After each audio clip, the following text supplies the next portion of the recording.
खुदा कहता है कि जो मेरी आज्ञा नहीं मानता, जो मेरा हुक्म नहीं मानता,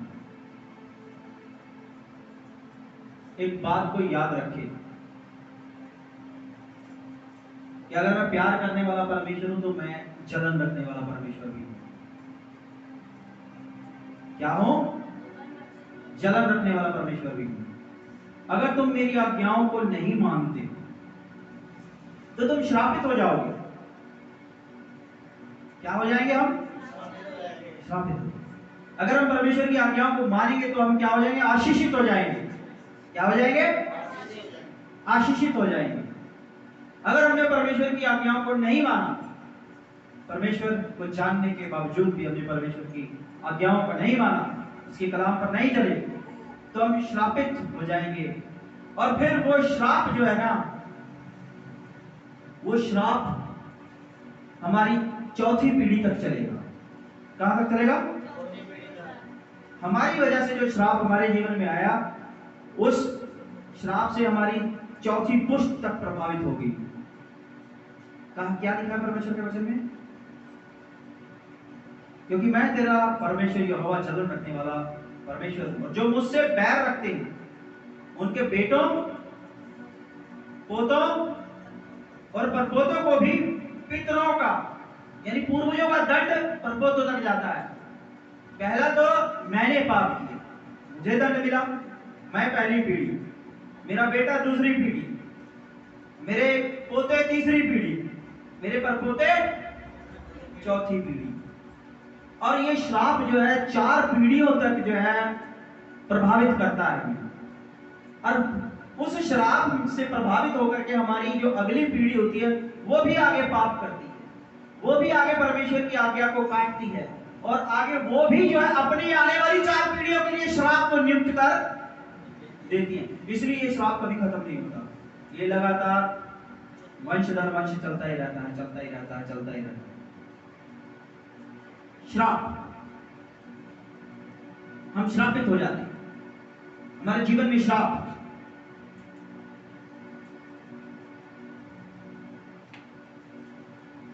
व्यवस्था विवरण की किताब और उसका 30 अध्याय निकालिए मेरे साथ।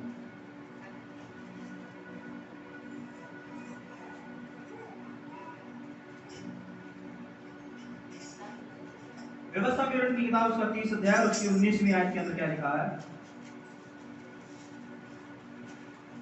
व्यवस्था विवरण की किताब उसका 30 अध्याय और उसकी 19वीं आयत के अंदर क्या लिखा है? मैं आज आकाश और पृथ्वी दोनों को तुम्हारे सामने इस बात की साक्षी बनाता हूं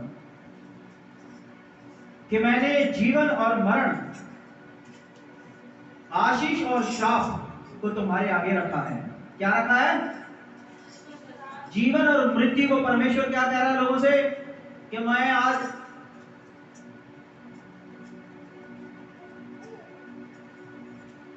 तुम्हारे सामने इस बात की गवाही देता हूं कि मैंने जिंदगी और मौत, आशीष और श्राप दोनों तुम्हारे आगे रख दिए। इसलिए खुदा क्या कहता है? तू स्वतंत्र है, अब तेरे हाथ में है कि तू आशीष को चुनता है कि श्राप को चुनता है, तू जिंदगी को चुनता है कि मौत को चुनता है। मैंने जिंदगी और मौत, आशीष और श्राप, ये चारों तेरे सामने रख दिए हैं। तू किसको चुनता है? तू स्वतंत्र है। लेकिन खुदा कहता है अगर मेरी माने, सलाह भी दे रहा हूं, वो जबरदस्ती नहीं कर रहा, वो कह रहा है एक सलाह भी देता हूं मैं, अगर माने तो वो सलाह क्या है? कि मैंने जीवन और मरण, आशीष और श्राप को तुम्हारे आगे रखा है, इसलिए तू जीवन ही को अपना ले। किसको अपना ले? जीवन को अपना ले, आशीष को अपना ले, श्राप को मत अपनाना, मृत्यु को मत अपनाना। तू जीवन ही को अपना ले कि तू और तेरा वंश दोनों जीवित रहे। यानी तू जीवन को अपना, तू आशीष को अपना, ताकि तेरे बाद तेरी 4 पीढ़ियों तक तेरा वंश उस आशीष का भागीदार बने, और उस आशीष में होकर के तेरी 4 पीढ़ियां भी आगे परमेश्वर के मार्गों पर चलेंगी। वो भी अपने आने वाली आगे की 4 पीढ़ियों के लिए श्राप की जगह आशीष, परमेश्वर की आशीष को कायम करेंगे, ताकि तू और तेरा वंश जीवित रहे, आशीषित रहे, श्राप मुक्त रहे। इसलिए तू श्राप को मत चुनना, तो मृत्यु को मत चुनना, तो जीवन को चुनना। यहां पर किसको कहा गया चुनने के लिए? जीवन को चुनने के लिए। पहली आयत हमने पढ़ी निर्गमन 20 में से, क्या बोलता है परमेश्वर का? चौथी पाठ में आके, मैं जलन रखने वाला परमेश्वर हूं। अगर मैं प्यार करने वाला परमेश्वर हूं, तो मैं जलन रखने वाला परमेश्वर भी हूं।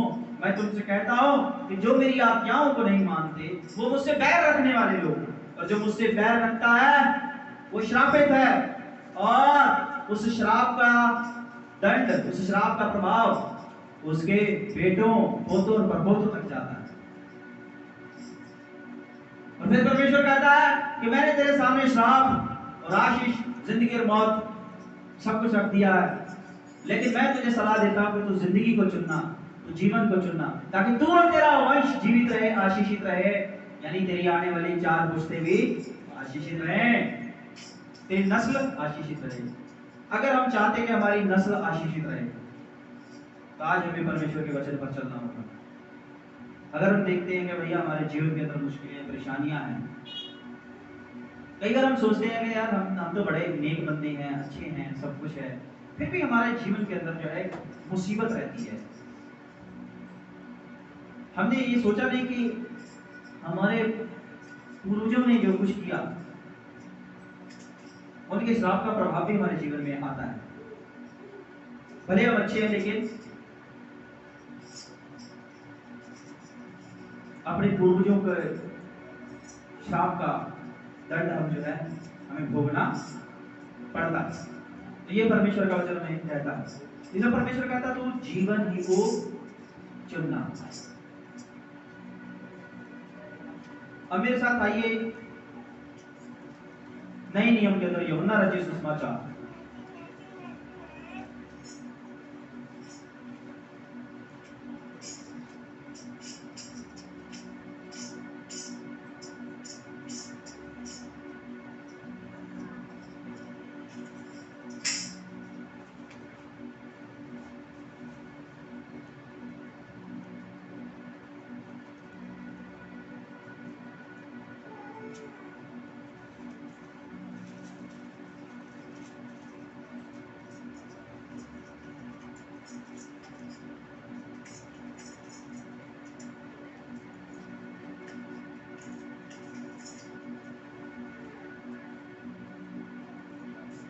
यूहन्ना रचित सुसमाचार उसका 8वां अध्याय और उसकी 31वीं आयत के अंदर क्या लिखा हुआ है?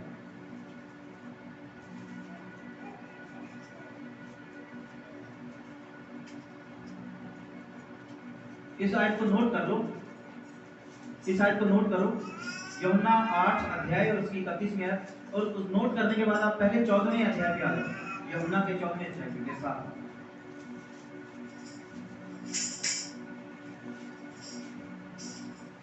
यूहन्ना के 14वें अध्याय के ऊपर उसकी 6ठी आयत के अंदर यीशु मसीह क्या बोलते हैं? यीशु मसीह क्या बोलते हैं? यीशु मसीह क्या बोलते हैं? यीशु ने उससे कहा, मार्ग और सत्य और जीवन कौन है? यीशु मसीह है।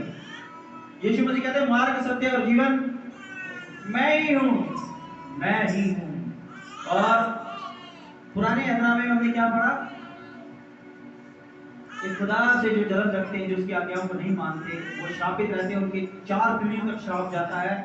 और खुदा कहता है मैंने तुम्हारे सामने श्राप और आशीष दोनों को रखा है, जीवन और मृत्यु दोनों को रखा है, लेकिन तुम जीवन ही को चुनना, जीवन को चुनना, तब तुम जिंदा रहोगे, तुम्हारा वंश जिंदा रहेगा। और वो जीवन कौन है? यीशु मसीह कहता है कि मार्ग, सत्य और जीवन मैं हूं। यानी पुराने नियम के अंदर परमेश्वर क्या बोल रहा है? कहता है जीवन को चुनना, यानी वो कहता है कि यीशु मसीह को चुनना। मैं तुझे सलाह देता हूं, मैंने आज तेरे सामने जीवन और मृत्यु, आशीष और श्राप दोनों को रख दिया है, लेकिन मैं तुझे सलाह देता हूं तू जीवन ही को, यानी यीशु मसीह को चुनना, उस खुदा के इकलौते बेटे खुदा यीशु मसीह को चुनना। वो जीवन है, वो ही आशीष है, वो जीवन है और वो ही आशीष है। वचन क्या कहता है? वो जीवन है। अब यूहन्ना 8 के ऊपर आए। अब जब हमने पाप किया, हमारे 4 पीढ़ी तक उसका श्राप जाता है। अब हम ऐसी पीढ़ी में हैं कि हम अच्छे हैं, हम परमेश्वर के वचन पर चल रहे हैं, उसके हुक्मों पर चल रहे हैं, लेकिन पूर्वजों ने पाप किया। उनके पाप का श्राप हमारे जीवन में तो काम करेगा ही करेगा, चाहे कितना भी हम जो है अच्छे इंसान बने रहें, कितना भी परमेश्वर का डर रखें, लेकिन पूर्वजों का पाप छोड़ेगा नहीं। 4थी पीढ़ी तक आता है। अगर हम 2री पीढ़ी में या 3री पीढ़ी में है, 4थी पीढ़ी में भुगतना पड़ेगा, बचेंगे नहीं, बचेंगे नहीं। लेकिन परमेश्वर ने एक योजना बनाई। वो कहता है कि अगर तुम अच्छे हो लेकिन तुमने जो पाप नहीं किया, फिर भी उस पाप का दंड तुम्हें भुगतना पड़ रहा है, तो याद रखो तुम उस श्राप से आजाद हो सकते हो। आजाद हो सकते हो उस श्राप से, चाहे तुम 2री पीढ़ी में हो, चाहे 3री पीढ़ी में हो, चाहे 4थी पीढ़ी में आते हो। तुम अपने पूर्वजों के श्राप से मुक्त हो सकते हो। और वो भी वचन में बताया गया, यूहन्ना रचित सुसमाचार उसका 8वां अध्याय उसके 31 में है। तब यीशु ने उन यहूदियों से जिन्होंने उस पर विश्वास किया था, जिन्होंने यीशु मसीह पर विश्वास किया था, तब खुदा यीशु मसीह ने उनसे कहा, यदि तुम मेरे वचन में बने रहोगे तो सचमुच मेरे चेले ठहरोगे। आगे 32वीं आयत, तुम सत्य को जानोगे। अगर तुम सत्य को जानोगे तो सत्य तुम्हें स्वतंत्र करेगा। क्या करेगा? मार्ग, सत्य और जीवन। यीशु मसीह क्या कहता है? मार्ग, सत्य और जीवन यीशु मसीह है। और वहां पर क्या लिखा हुआ है कि मैंने तुम्हारे आगे जीवन और मृत्यु दोनों को रखा, आशीष और श्राप दोनों को रखा है, लेकिन तुम जीवन को चुनना। तो यीशु मसीह कहता है कि जीवन मैं हूं। और परमेश्वर का वचन किस ओर इशारा कर रहा है? कि मेरा इकलौता बेटा खुदा यीशु मसीह जीवन है। तुम यीशु को चुनना, यीशु को चुनना। और यीशु क्या कहता है कि तुम सत्य को जानोगे जब, तो सत्य तुम्हें श्राप से आजाद करेगा। हर तरह के श्राप से, पूर्वजों के श्राप से, हर तरह के श्राप से वो तुम्हें आजाद कर देगा, क्योंकि वही आजाद करने की ताकत रखता है। सत्य है। और यीशु मसीह क्या बोलते हैं? मार्ग मैं हूं। यीशु कहता सत्य भी यीशु है और जीवन भी यीशु है। यानी जीवन और सत्य दोनों क्या है? यीशु मसीह है। और सत्य को जानना जीवन को जानना है, जीवन को जानना यीशु मसीह को जानना है।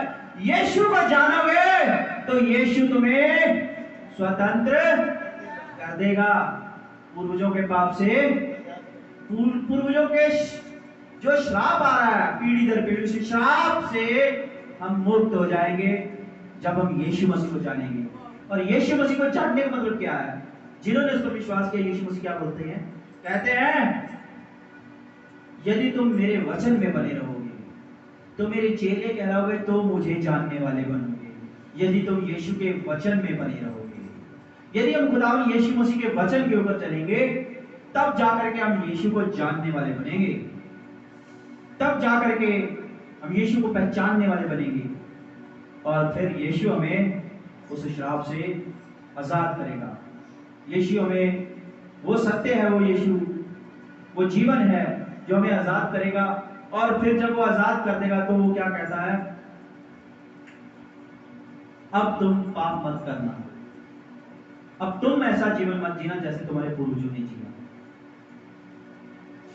तुम्हारे पाप माफ कर दिए गए।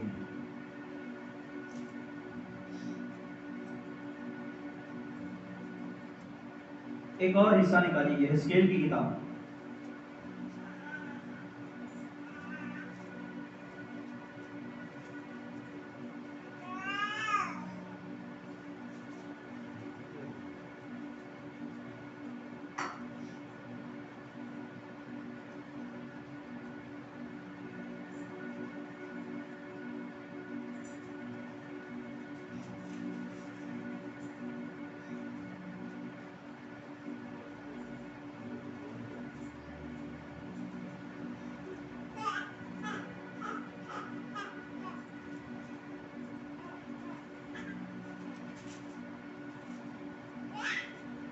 अगर हम इस हिस्से को पूरा पढ़ेंगे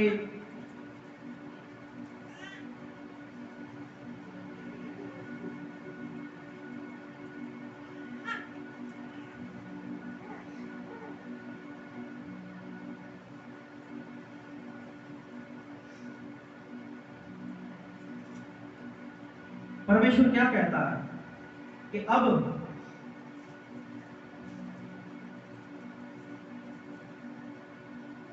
पिता के अपराध का दंड पुत्र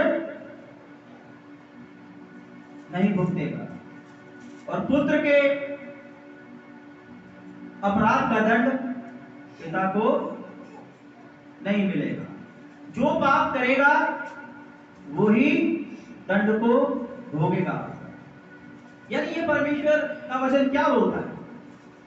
यहेजकेल यहां पर क्यों ऐसी बात बोलता है?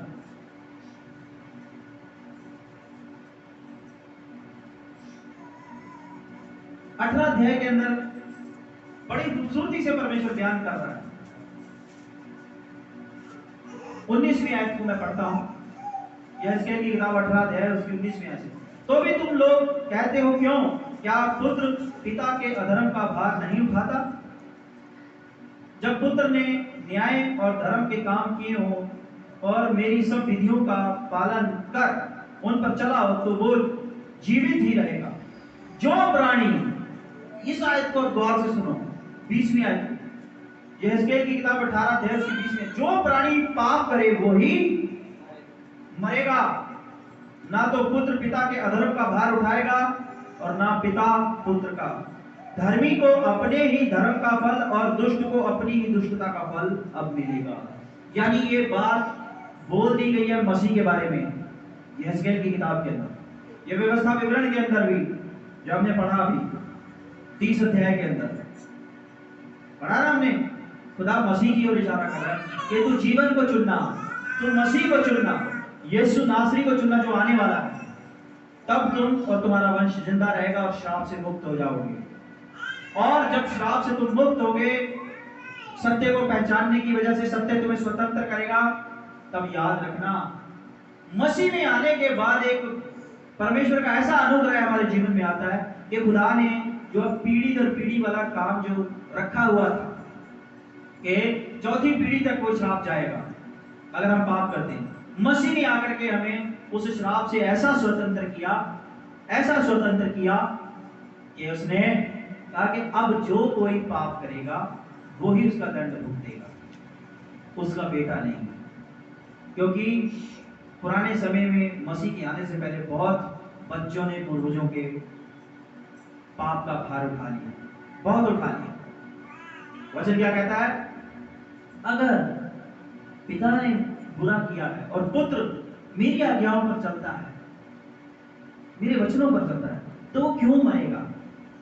मैं नहीं इसको मरने दूंगा, इसलिए मैं उस पर अपना अनुग्रह लेकर के आता हूं। अनुग्रह, यही अनुग्रह, यही है दया कि अब मैं वो पूर्वजों वाला सिस्टम खत्म करता हूं, आजाद करता हूं श्राप से तुम्हें। अब अगर तेरे बाप ने पाप किया और तू मेरे वचन पर चलने वाला है, तो तू मुझे ग्रहण करने की वजह से, यीशु को ग्रहण करने की वजह से तू उस श्राप से बच जाएगा।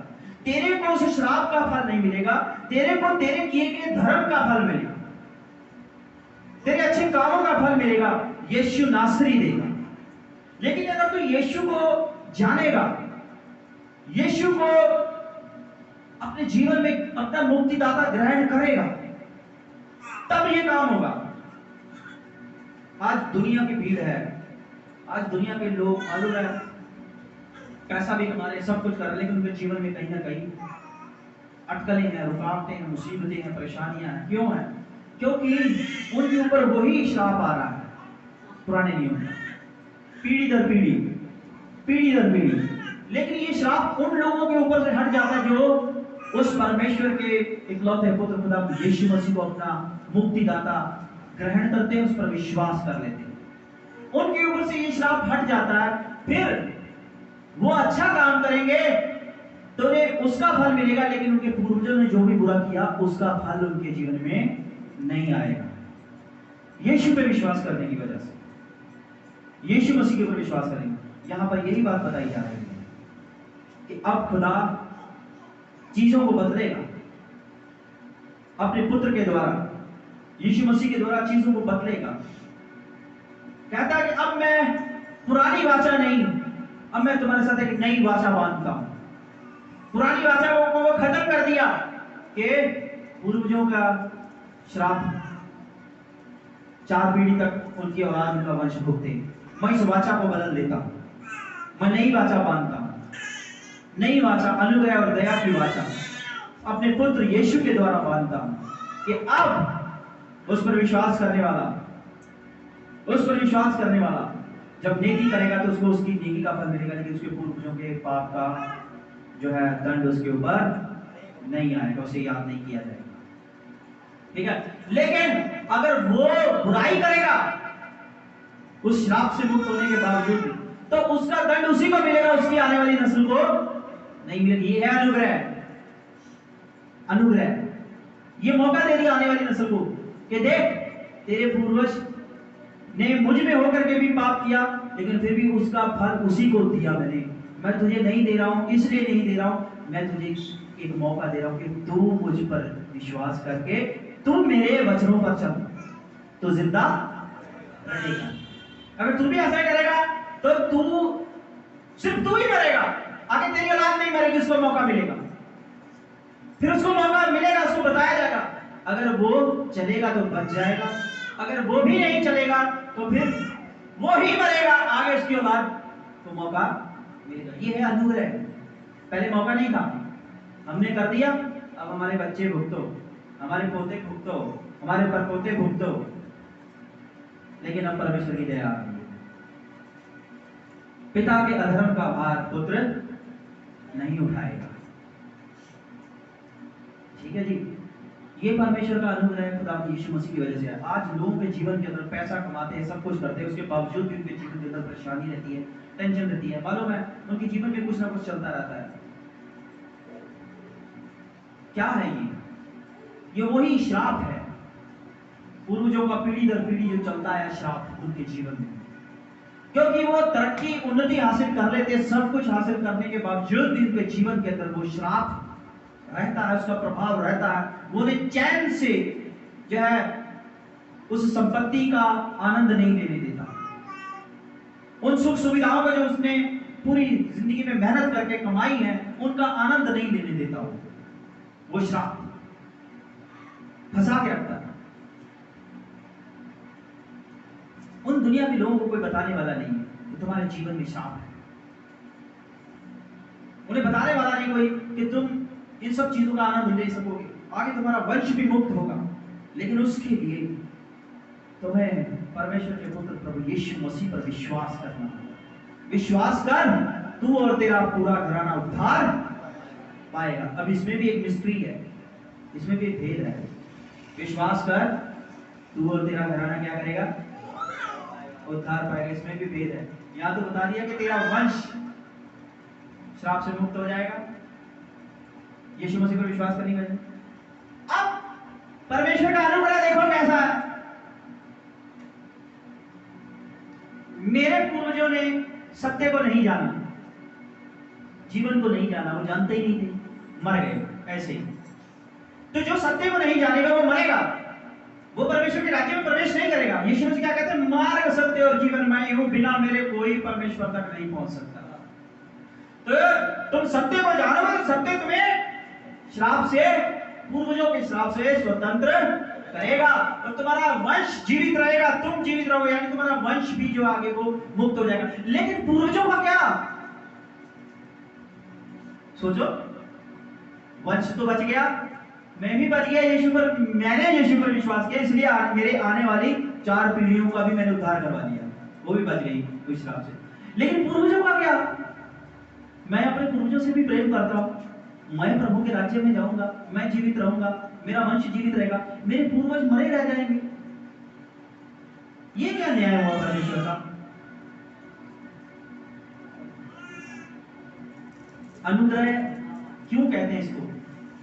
इसीलिए अनुग्रह कहते हैं। सुनो, खुदा की योजना क्या है, तभी तो कहता है तू विश्वास कर, तू और तेरा पूरा घराना। घराने के अंदर समझते क्या होता है? घराने में वंश भी, पूर्वज भी, हम भी, सब आ जाता है घराने के अंदर।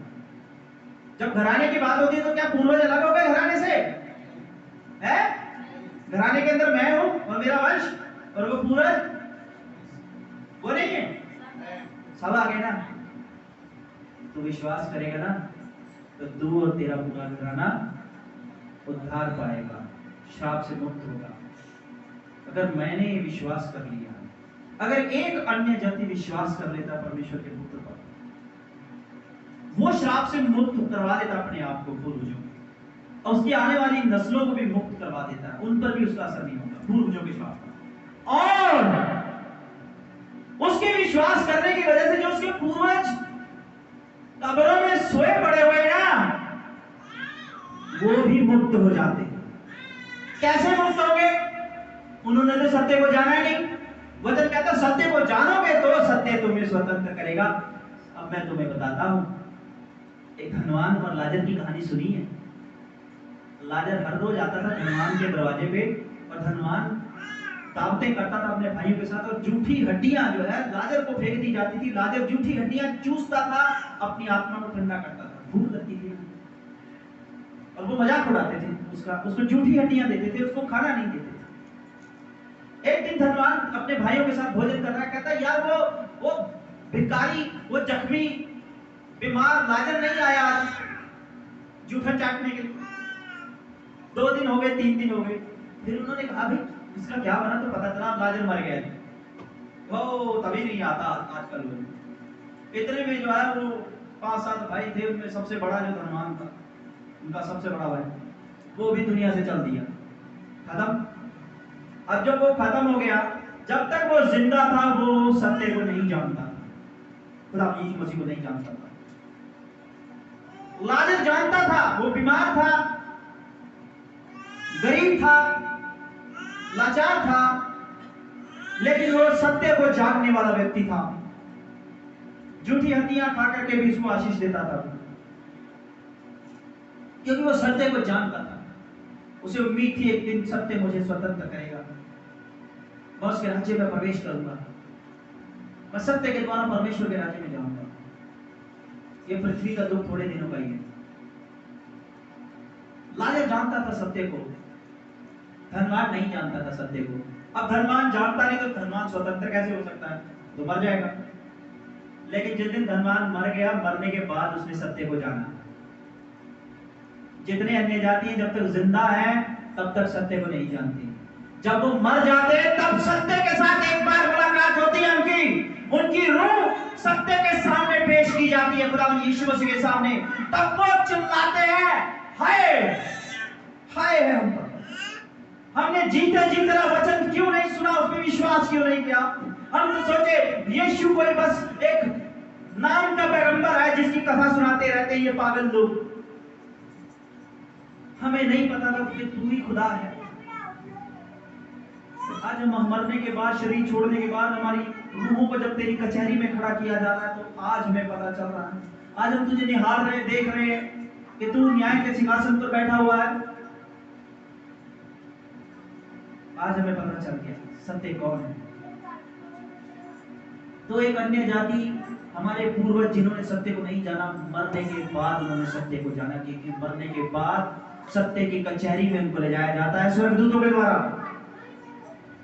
और फिर वहां डिसाइड किया जाता है कि न्याय के दिन तक, प्रभु न्याय के दिन तक इनको कौन सी जगह पर रखना है, शांति की जगह पर या पीड़ा वाली जगह पर। फिर प्रभु कहता है जब तक मैं दुनिया का न्याय करने के लिए पृथ्वी पर नहीं उतरता, उस कयामत के दिन तक इसने कुछ अच्छा नहीं किया, इसको पीड़ा वाली जगह पर रखा जाए कयामत के दिन तक। और जब न्याय का दिन आएगा तब इसको उस पीड़ा वाली जगह से निकाल करके नरक की आग में फेंका जाए। अभी नरक नहीं, अभी इसको पीड़ा वाली जगह पर रखा। प्रभु जी इसने तो अच्छा काम किया, इसने अच्छा काम किया। अभी न्याय का दिन नहीं आया, क़यामत का दिन नहीं आया। जब तक मैं क़यामत को लेकर के नहीं आता, खुदा यीशु मसीह क्या कहता है? क्या कहता है मालूम है? जब उसने एक जगह पर खुदा यीशु मसीह क्या बोलते हैं लोगों को? कहते सुनो मेरी बात, पीछे मत देखो। यीशु मसीह क्या बोलते? कहते लोगों को, कहते हैं लोग क़यामत के बारे में जानना चाहते हैं। यीशु मसीह क्या बोलते? कहते तुम क़यामत के बारे में जानना चाहते हो? अरे मूर्खों, क़यामत और जिंदगी यीशु है। क्या है? यीशु कहते हैं क़यामत नहीं हूं, जिस दिन मैं उतर आऊंगा, जिस दिन मेरी दूसरी आमद होगी, वही क़यामत होगी, वही क़यामत होगी। खुदावन यही कहता अपने फरिश्तों से हर अन्य जाति के रूप के लिए कि जब तक कयामत नहीं आती, जब तक यीशु कयामत बन के उतरता रहे जमीन पर, उस दिन तक के लिए इसने अच्छे काम की, इसे शांति की जगह पर रखा है। उसके बाद इसे मैं अपने राज्य में ले आऊंगा, कयामत के बाद, आखिरी न्याय के बाद। तो रूहों को दो जगह पर रखा जाता है। जो विश्वास करके जाते हैं वो शांति वाली जगह पर रहेंगे कयामत तक। जो विश्वास नहीं करते, जो सत्य को पहचानते, जिसको जानना नहीं चाहते, वो कहां पर रहते हैं? कयामत के दिन तक वो पीड़ा वाली जगह पर रहेंगे। और उसके बाद में आखिरी न्याय के बाद फिर वो जाते हैं नरक के अंदर।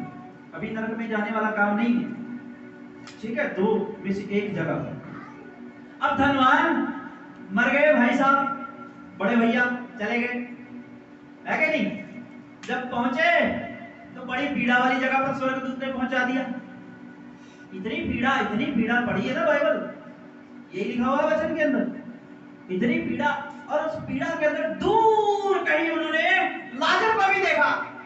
लाजर बड़ी दूर है और बड़ी शांति वाली जगह पर है लाजर। अब्राहम की गोद में, संत अब्राहम की गोद के अंदर बैठा हुआ। तो वो संत अब्राहम से कहता है मैं बड़ी पीड़ा में हूं। लाजर मेरे को जानता है, उसको बोलो अपनी उंगली को पानी में डुबो करके मेरी जुबान पे रखे ताकि मेरी जुबान ठंडी हो जाए, मैं बहुत पीड़ा में हूं। तब संत अब्राहम कहते हैं तूने जैसा जीवन जिया ना, तू यही रहने के लायक है। अब जब तक न्याय का दिन नहीं आ जाता तू यहीं पर ही रहे। लाजर ने सत्य को जाना, सत्य पर विश्वास किया और सब्र करके तेरा जुल्म सहता। आज लाजर शांति वाली जगह पर है और ये तब तक रहेगा जब तक क़यामत नहीं आ जाती। क़यामत के बाद ये परमेश्वर के राज्य में प्रवेश करेगा। वो कहता उसको बोल आ जा एक बार। कहता तेरे और लाजर के बीच में एक बहुत बड़ी खाई है, देख नहीं रहा? इस खाई को लांघ के ना तू इस तरफ आ सकता है ना लाजर तेरी तरफ आ सकता है। एक बहुत बड़ी खाई यीशु मसीह बता रहे हैं। उस खाई के उस पार शांति की जगह होती है, खाई के उस पार पीड़ा की जगह होती है। पीड़ित लोग शांति वाले लोग को देख तो सकते हैं लेकिन उनके पास नहीं जा सकते। शांति वाले लोग पीड़ित लोगों को देख तो सकते हैं लेकिन उनकी कोई मदद नहीं कर सकते उनके पास। तो धनवान ने मरने के बाद सत्य को जाना और वो कहता मैंने सत्य को जान लिया। मेरे भाई है नीचे, किसी को भेज दो, मेरे भाइयों को बताए कि वो सुधर जाए, सत्य को जाने, सत्य की माने। कहीं ऐसा ना हो कि वो भी मेरे पास इस जगह पर आ जाए। ये जगह बहुत दर्दनाक है, बहुत पीड़ा वाली जगह। मैं नहीं चाहता मेरे भाई आए। क्यों कहता किसी को भेजो? क्योंकि वो जान लिया कि सत्य क्या है। तो एक अन्य जाति जब शरीर छोड़ता तब जानता सत्य को। समझ गए? जीते जी वो कहता है कि कौन यीशु यार, फालतू में इसका नाम लेते रहते हैं, ठीक है ना? बुतों के आगे नाक रगड़ते रहेंगे, पत्थरों के आगे माथा टेकते रहेंगे, सूरज चांद सितारों पेड़ पौधों सांप कीड़े बिच्छुओं को नमस्कार करते रहेंगे, लेकिन सत्य को नहीं जानते। और जिस दिन शरीर छोड़ते हैं उस दिन वो धनवान की तरह चिल्लाते हैं, कोई जाके बताओ मेरे खानदान को सत्य कौन है। अरे उसका सुसमाचार सुनाया जा रहा है दुनिया में, पृथ्वी के ऊपर। मान लो, सुन लो, विश्वास कर लो, बच जाएंगे, नहीं तो यहाँ आ जाएंगे मेरे पास। और वहां पर संत अब्राहम क्या कहते हैं? कहते वहां पर परमेश्वर का वचन है, ये पाक कलाम है, उनको दिया गया है, परमेश्वर की व्यवस्था दी गई है, परमेश्वर के जो है सेवक हैं वहां पर, प्रचारक हैं उसके, उनकी सुने। जब वो उनकी नहीं सुनते, उस कलाम की नहीं सुनते जिसका प्रचार किया जा रहा है, तो अगर यहाँ पर से किसी को भेज दिया जाएगा ना तो वो उसकी भी नहीं सुनेंगे। अब कुछ नहीं हो सकता, तू यहाँ आ गया, तू बैठा रहे। उनको सत्य को जानना है तो सुसमाचार को सुनो, सुसमाचार पे विश्वास करें, संतों की बातों को सुने, खुदा के सेवकों उसके खादिमों की सुने और मसीह पर ईमान लाएं। जो मेरे खुदा कहता है जो मेरे भेजने वाले को कबूल नहीं कर रहे हैं, मेरे भेजने वालों की सुनते नहीं, वे तुच्छ जानते हैं, उनके लिए मैं कोई मुर्दों में से जिंदा करके भेजने वाला नहीं, या उनके लिए मैं कोई स्वर्ग से भेजने वाला नहीं फरिश्ता, उनको यकीन दिलाने के लिए। क्योंकि मेरे खादिम और खादिमाएं किसी स्वर्गदूत से कम नहीं है, कम नहीं है, वो स्वर्गदूतों के समान है और वो दुनिया का न्याय करेंगे। यह अधिकार दिया मैंने, जिसको खुदा ने इतना आदर दिया, संसार के लोग उसको आदर नहीं देते, तो खुदा कहता है कि उसी को आदर देना पड़ेगा जिसको मैंने नियुक्त किया। उसके जरिए यीशु को जानो, सत्य को जानो। किसी फरिश्ते के जरिए नहीं, मैं तुम्हें सत्य की पहचान करवाने वाला, उनके जरिए सत्य को जानो, उस पर ईमान लाओ, सत्य तुम्हें स्वतंत्र करेगा। तो अब यहाँ पर बात यह होती है कि भैया मैंने यीशु मसीह पर विश्वास कर लिया, मैं पूर्वजों के पाप से मुक्त हो गया, मैंने अपनी आने वाली पीढ़ी को भी मुक्त करवा दिया, ठीक है। लेकिन मेरे पूर्वजों का क्या? मेरे पूर्वजों ने तो सत्य को जाना ही नहीं, वो तो जगह जगह छुपते रहे अपनी जिंदगी के अंदर। वो तो मेरी आंखें खोल दी परमेश्वर ने, मैंने परमेश्वर को जान लिया, लेकिन मेरे बुजुर्ग, मेरा तो उद्धार हो गया, मेरी आने वाली नस्लों का भी हो गया मेरे विश्वास करने की वजह से, उनका क्या? जब तक सत्य को जानेंगे नहीं तब तक सत्य स्वतंत्र नहीं करेगा। वो तो सत्य को जाने बिना ही इस दुनिया से चले गए, तब उन्हें कौन स्वतंत्र कर सकता? कैसे सत्य स्वतंत्र है? यीशु मसीह के वचन में क्या लिखा? परमेश्वर के वचन में क्या लिखा? तू विश्वास कर, तू और तेरा संपूर्ण घराना उद्धार पाएगा। घराने के अंदर पूर्वज भी है, आने वाला वंश भी है और हम भी हैं। यानी खुदा का अनुग्रह कैसा है? वो कह रहा है कि तेरे पूर्वज भी उद्धार पा सकते हैं तेरे विश्वास करने की वजह से, जिन्होंने सत्य को नहीं जाना लेकिन शरीर को छोड़ने के बाद अब वो सत्य को जानते हैं, उस धनवान की तरह जानते हैं वो सत्य को। जैसे वो धनवान ने जाना ना, वैसे हमारे पूर्वज अब जानते हैं सत्य को, और अब उनका उद्धार करवाना और हमारे आने वाली नस्लों का उद्धार करवाना हमारे हाथ में है। यीशु मसीह का वचन ये कहता है, तेरे हाथ में है। तू विश्वास करेगा तो तेरा घराना उद्धार पाएगा, तू विश्वास करेगा तो तेरे मरे हुए पूर्वज सत्य को जानते हैं। सत्य को जानने वाले तेरे मरे हुए पूर्वज और तेरे आने वाली नस्ल सत्य को जब जानने वाली बनेगी तेरे द्वारा, और तू जो सत्य को जानता है तुम सबको सत्य स्वतंत्र कर देगा, उसे उस पीड़ा में से निकालेगा क़यामत के दिन, और परमेश्वर अपने राज्य में जगा देगा तेरे पूर्वजों को। ये है इसका मतलब कि तू विश्वास कर, तू और तेरा घराना उद्धार पाएगा। अगर आप में से कोई कहे कि मेरे जो दादा बड़े जिद्दी थे जी, वो तो कट्टर थे, वो तो यीशु मसीह से नफरत करते थे, नफरत करते ही चले गए, उन्होंने नहीं जाना यीशु, लेकिन जब वो इस दुनिया से गए उसके बाद से वो जानते हैं यीशु, क्योंकि सबसे पहले उनकी रूह को यीशु की कचहरी का ही सामना करना पड़ा। यीशु के सामने उनकी रूह पेश हुई, उन्होंने यीशु के जलाल को देखा। यीशु क्या है? यीशु खुदा है। यीशु की शान क्या है? यीशु खुदा है। तब वो पछताए, रोए कि अब कोई मौका नहीं, अब दूसरी जिंदगी भी नहीं। लेकिन परमेश्वर का अनुग्रह, वो कहता है तेरे लिए भी अनुग्रह रखा हुआ है। अब तेरा बेटा जब पृथ्वी पे वो विश्वास करेगा तो तू उद्धार पाएगा। तुझे मैं स्वतंत्र करूंगा तेरे बेटे के विश्वास करने की वजह से, क्योंकि तूने भी अब मुझे जान लिया ना। धनवान पश्चाताप करता है, रोता है, मैं मान गया हूं खुदा तू ही है, यीशु तू ही खुदा है। मैं पश्चाताप करता हूं, मेरे भाइयों को बचा दे। यानी वो दुआ कर रहा है, प्रेयर कर रहा है, इस बात की दुआ कर रहा है कि मैं जान गया हूं कि खुदा है, मैं जान गया अब्राहम, मैं सच्चे खुदा को जान गया और मैं पश्चाताप करता हूं। तो ये मैं दुआ करता हूं मेरे घराने को बचा दो, मेरे वंश को बचा दो। अब्राहम कहता तेरा वंश सुने उनकी, भविष्यवक्ताओं की सुन ले, सेवकों की सुन ले, कलाम पाक की सुन ले और विश्वास कर ले, बच जाएगा वो भी। और उनके विश्वास करने की वजह से धनवान तू भी उद्धार पाएगा और उनकी अगली नस्ल भी उद्धार पाएगी। इसलिए तू विश्वास कर, तू और तेरा घराना उद्धार पाएगा। देखो कितनी बड़ी योजना खुदा की, कितना बड़ा अनुग्रह है। परमेश्वर को क्या पड़ी थी हमारे लिए इतना सब कुछ करना?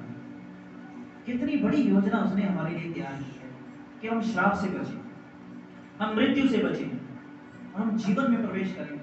हम जो जिंदा है हमारे लिए भी और हमारी जो नस्ल अभी पैदा नहीं हुई उनके लिए भी अनुग्रह तैयार कर दिया, और जो सत्य को जाने बिना हमारे पूर्वज चले गए और उनको लगता है हमारे लिए कोई मौका नहीं, उनके लिए भी उम्मीद खड़ी कर दी है कि तेरी औलाद कर रहे विश्वास तो तेरा उद्धार हो जाएगा।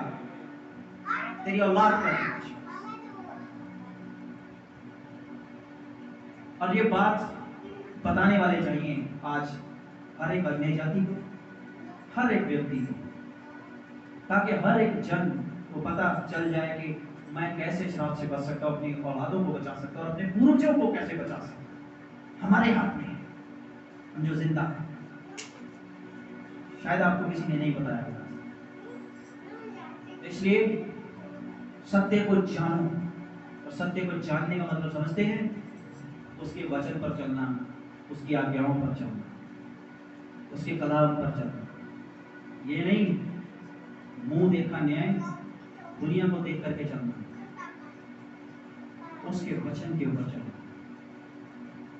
प्राण देने